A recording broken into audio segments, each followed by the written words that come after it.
창세기 43장 34절 말씀 우리 한 목소리로 읽겠습니다. 요셉이 자기 음식을 그들에게 주되 베냐민에게는 다른 사람보다 5배나 주매 그들이 마시며 요셉과 함께 즐거워하였더라. 아멘. 야곱은 식량이 또 떨어지자 베냐민을 애굽으로 보낼 수밖에 없었습니다. 그는 그렇게 다시 한번 자신의 힘으로는 아무것도 지킬 수 없다는 것을 확인하게 된 것이죠. 그렇게 길을 떠난 요셉의 형들과 베냐민이 요셉 앞에 서게 되는 겁니다. 창세기 43장 15절입니다. 그 형제들이 예물을 마련하고 갑절의 돈을 자기들의 손에 가지고 베냐민을 데리고 애굽에 내려가서 요셉 앞에 서니라. 요셉은 베냐민이 형들과 함께 온 것을 보고 그의 청지기에게 그들과 자신의 집에서 오찬을 먹을 수 있도록 준비하게 했고, 그렇게 베냐민과 요셉의 형들은 요셉의 집으로 인도되었습니다. 창세기 43장 16절입니다. 요셉은 베냐민이 그들과 함께 있음을 보고 자기의 청지기에게 이르되 이 사람들을 집으로 인도해 드리고 짐승을 잡고 준비하라. 이 사람들이 정오에 나와 함께 먹을 것이니라. 청지기가 요셉의 명대로 하여 그 사람들을 요셉의 집으로 인도하니. 그러나 요셉의 집으로 인도되어 가는 형제들은 불안하기만 했습니다. 곡물을 사러 온 다른 사람들과 분리되어서 다른 곳으로, 다른 장소로 가는 거니까요. 따라오라고 해서 가기는 하지만 이건 분명 다른 의도가 있을 거라고 그렇게 생각할 수밖에 없는 상황인 겁니다. 그리고 그들이 생각하는 그 다른 의도라는 것은 아마도 지난번 자신들의 자루에 들어있던 돈의 일을 문제 삼아서 자신들의 모든 것을 빼앗고 또 그들을 노예로 삼으려고 하는 것은 아닌가, 이런 것이었을 거죠. 창세기 43장 18절입니다. 그 사람들이 요셉의 집으로 인도됨에 두려워하여 이르되 전번에 우리 자루에 들어있던 돈의 일로 우리를 끌려드는도다. 이는 우리를 억류하고 달려들어 우리를 잡아 노예로 삼고 우리의 나귀를 빼앗으려 함이로다 하고. 그래서 그들을 인도해 가는 요셉의 집 청지기에게 돈에 대한 일에 대하여 알 수 없는 이유로 우리가 지난번 돌아가는데 자루에 돈이 들어 있었고 그래서 이번에 올 때 그거 다 도로 가져왔다라고 변명을 하는 겁니다. 창세기 43장 19절입니다. 그들이 요셉의 집 청지기에게 가까이 나아가 그 집 문 앞에서 그에게 말하여 이르되 내 주여, 우리가 전번에 내려와서 양식을 사가지고 여관에 이르러 자루를 풀어본즉 각 사람의 돈이 전액 그대로 자루 아귀에 있기로 우리가 도로 가져왔고 양식 살 다른 돈도 우리가 가지고 내려왔나이다. 우리의 돈을 우리 자루에 넣은 자는 누구인지 우리가 알지 못하나이다.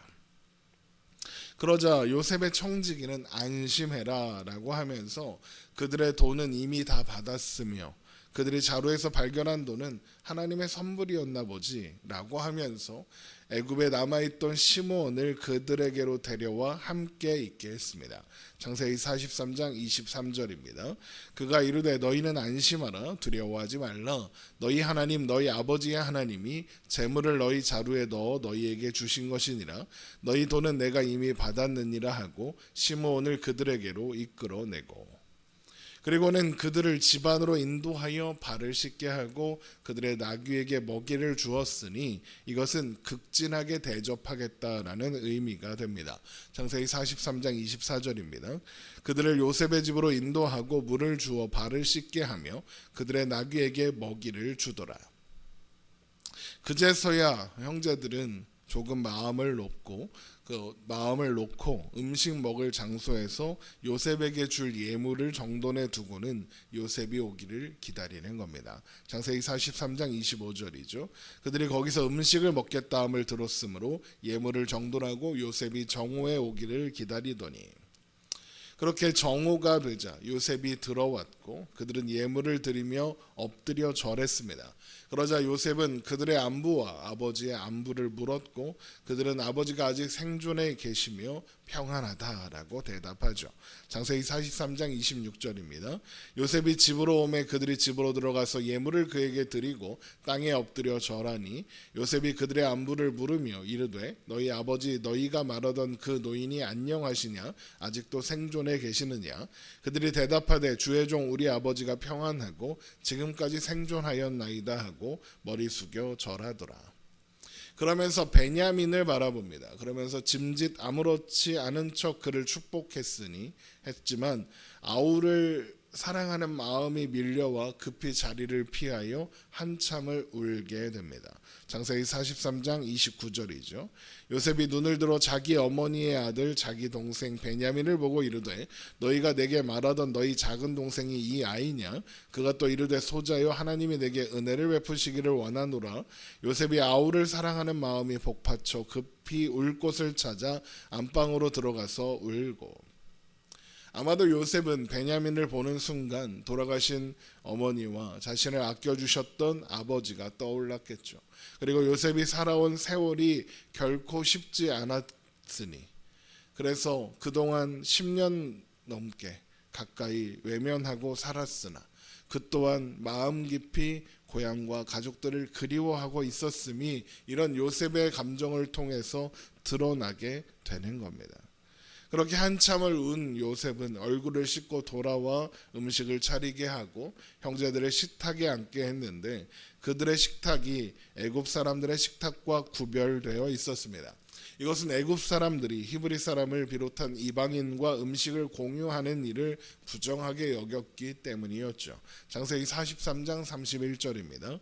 얼굴을 씻고 나와서 그 정을 억제하고 음식을 차리라 하매 그들이 요셉에게 따로 차리고 그 형제들에게 따로 차리고 그와 함께 먹는 애굽 사람에게도 따로 차리니 애굽 사람은 히브리 사람과 같이 먹으면 부정을 입음이었더라.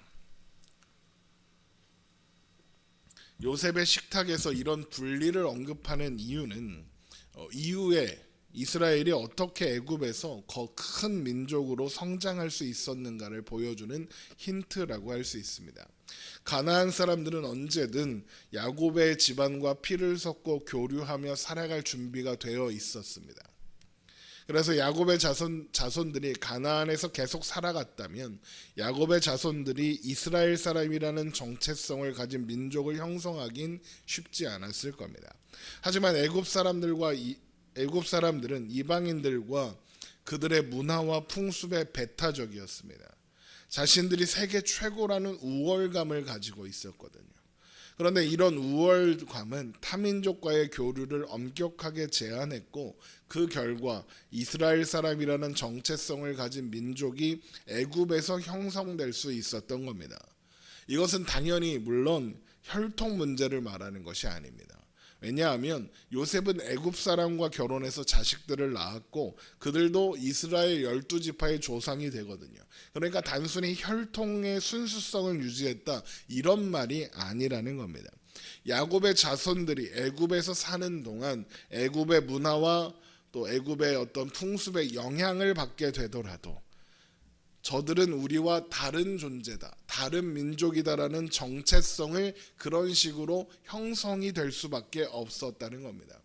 그러니까 출애굽도 할 수 있었던 겁니다.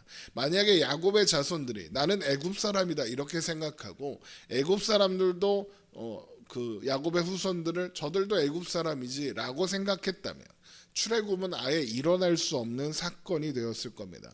철저한 분리가 있었기 때문에 출애굽도 가능했다는 거죠.